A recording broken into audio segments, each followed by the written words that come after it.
Mais ici, on va comparer maintenant directement le Titan avec un concurrent qu'on a derrière nous, c'est le Ram, qui vient avec une motorisation. Celui-là, c'est quand même un V8. Mais il faut quand même préciser que la déclinaison chez le Ram peut être assez grande, merci.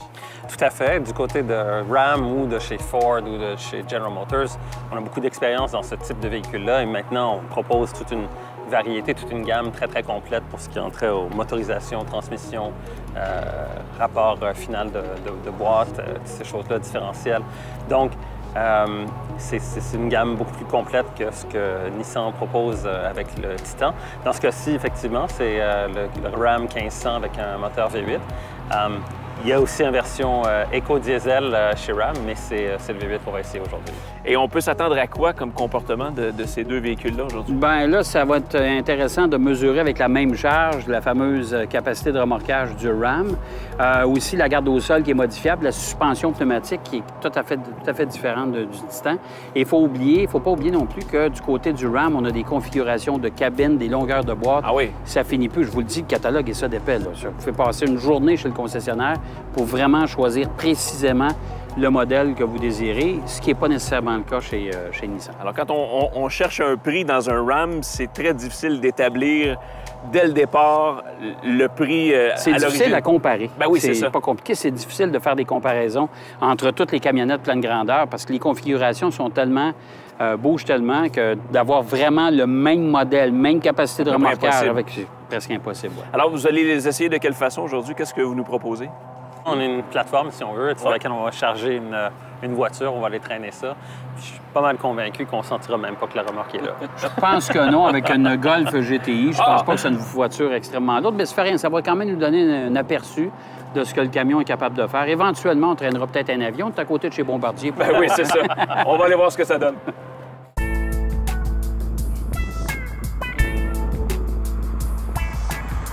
Bon, quand on parle de camionnette pleine grandeur, on parle particulièrement de capacité de remorquage. Et ça, c'est hyper important.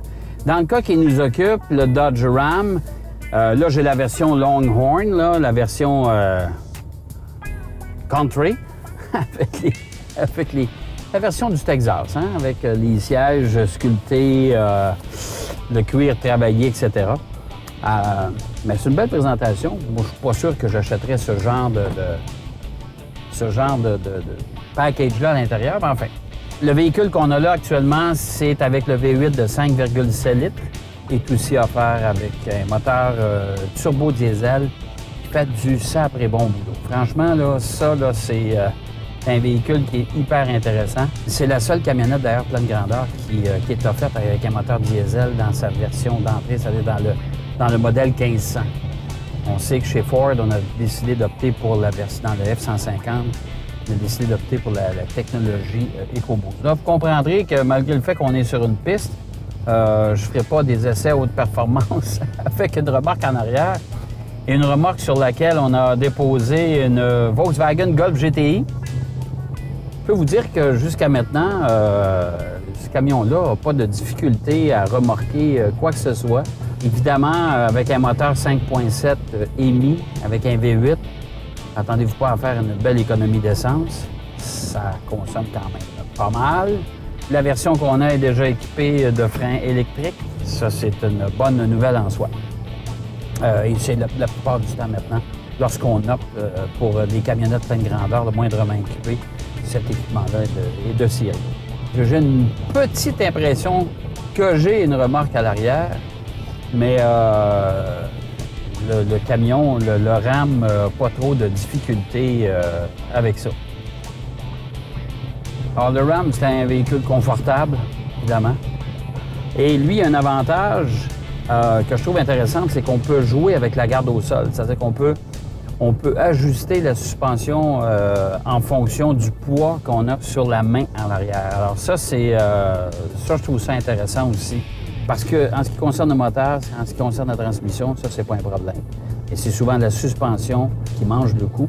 Et là, avec cette garde au sol qui est ajustable, on est capable de faire des choses bien intéressantes.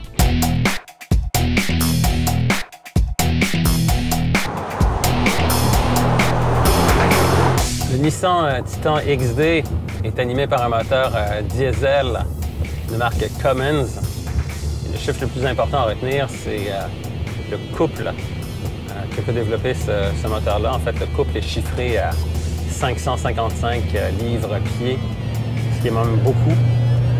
Donc aujourd'hui, remorquer une Volkswagen GTI justement sur une plateforme, ça ne pose absolument aucun problème pour cette camionnette. En fait, on a presque l'impression, en conduisant, que la remorque et le véhicule qui se trouve perché dessus ne sont tout simplement pas là. Et je pense que ça fait la preuve aussi, évidemment, que le moteur diesel est parfaitement adapté au remorquage et aussi aux lourdes charges que l'on peut mettre dans la boîte. Alors de ce côté-là, c'est une proposition qui est tout à fait convaincante que celle du Nissan Titan XD à moteur diesel.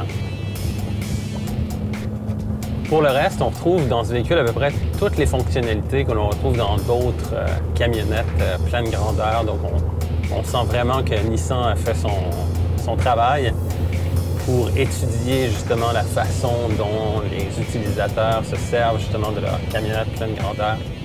Donc on retrouve ici à peu près tout ce que l'on retrouve dans un véhicule d'une autre marque, enfin dans une marque établie, les marques américaines évidemment dans le cas des camionnettes pleine grandeur. Par contre, il y a un défaut majeur, c'est du côté de l'écran que l'on retrouve ici sur la console centrale, qui est vraiment très très petit. Et quand on sait maintenant qu'il y a plusieurs systèmes de la voiture qui sont contrôlés justement par cet écran-là, ça aurait été plus efficace d'avoir un écran de plus grande taille, justement de pouvoir interagir avec les différents systèmes de la voiture ou du véhicule dans ce cas-ci de façon un peu plus conviviale. Pour ce qui est de la camionnette, évidemment, Nissan Titan, il y a un autre modèle ou un autre moteur qui est proposé maintenant, un V8 essence. Mais ce que l'on remarque, c'est que côté couple, il n'est peut-être pas aussi efficace que les V8 essence des modèles concurrents là, chez Ford, General Motors et Ram. Donc le choix le plus intéressant côté motorisation, je pense, demeure ce Cummins diesel qui permet effectivement d'avoir de doter ce véhicule-là de capacités qui vont convenir à un assez large éventail d'utilisateurs. Le fait, par exemple, de pouvoir remorquer 9000 livres, voire même plus selon les versions, ça peut aller jusqu'à 12 000. C'est quand même très bien pour un véhicule qui se situe entre deux catégories, donc entre les camionnettes de taille 1500 et les 2500.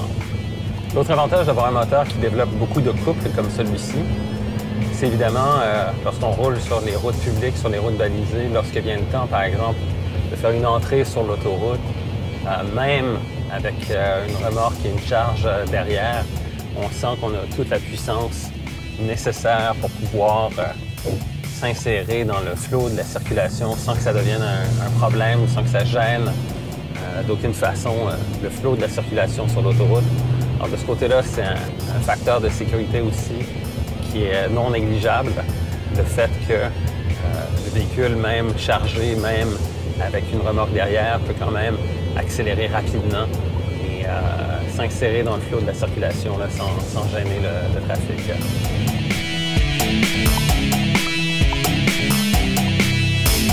Si vous aviez un choix à faire entre un de ces deux-là, ce serait lequel?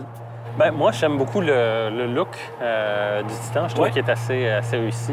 La calandre du Ram, moi, je trouve que ça commence à dater un petit peu. Ils ont ça depuis le début, exactement. Mais ça, c'est une question très personnelle, très subjective.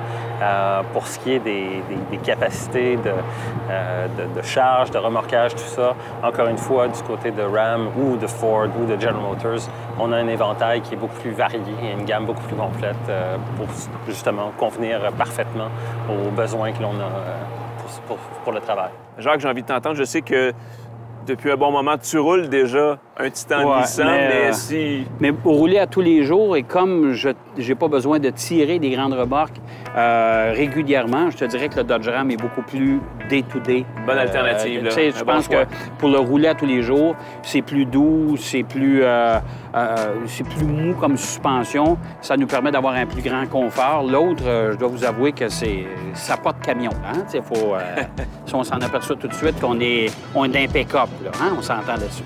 Jacques, Gabriel, merci pour vos commentaires.